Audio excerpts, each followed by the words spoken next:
ঘুরে এলাম মধুপুর জাতীয় উদ্যান, রসুলপুর থেকে লোহরিয়া হরিণ প্রজনন কেন্দ্র, কেহেরমান সুড়ঙ্গ পথ, লালপরি লেক সহ দুখুলা পর্যবেক্ষণ টাওয়ার সহ মধুপুর জাতীয় উদ্যান গেট সহ তারপর Madhupur national forest rest house দখলা। পূর্ণ ভিডিও দেখতে থাকুন। শুরুতে আমরা প্ল্যানিং করেছি কোথায় যাওয়া যায়। এখন আমরা রসুলপুর ঠিক মাঝখানে বনের মাঝে আছি, আর সেখানে আমরা 7 জন বন্ধু ছিলাম একসাথে। এই বাইটি আমাদের মেন্টর ছিল।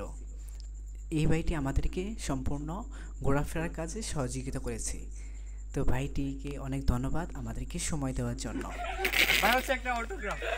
তো বাইকে আমরা বিভিন্নভাবে ছবি তুলছি, ছবি নিচ্ছি, অনেক আনন্দ করতেছি।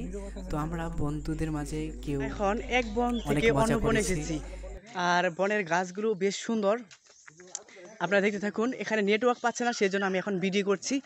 আপনারা অনেক সুন্দর একটি উপভোগ করতে পারেন। এখানে কোনো মানুষ আসেনি, সম্পূর্ণ ভিডিও দেখতে থাকুন। দীর্ঘ 3-4 ঘন্টা ঘোরাফেরা করার পর আমরা কোনো নেট পেলাম না, সেজন্য ভিডিও করেছি। তো ভিডিও এটা স্মৃতি, এবং আমার লাইভে আপনারা দেখেছেন যে আমি লাইভটি কোথায় ছিলাম। তো নেটওয়ার্ক কারণে লাইভটিও ক্লিয়ার বোঝা যায়নি। তো আমরা বন্ধুরা এখন সবাই চুপ ছিলাম।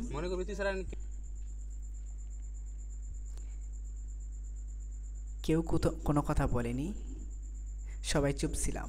তো চুপ থাকার কারণে দেখা যাচ্ছে পুরো বন একদম নীরব, মনে হয় ভূত নেমে আসবে, এতটাই শান্ত।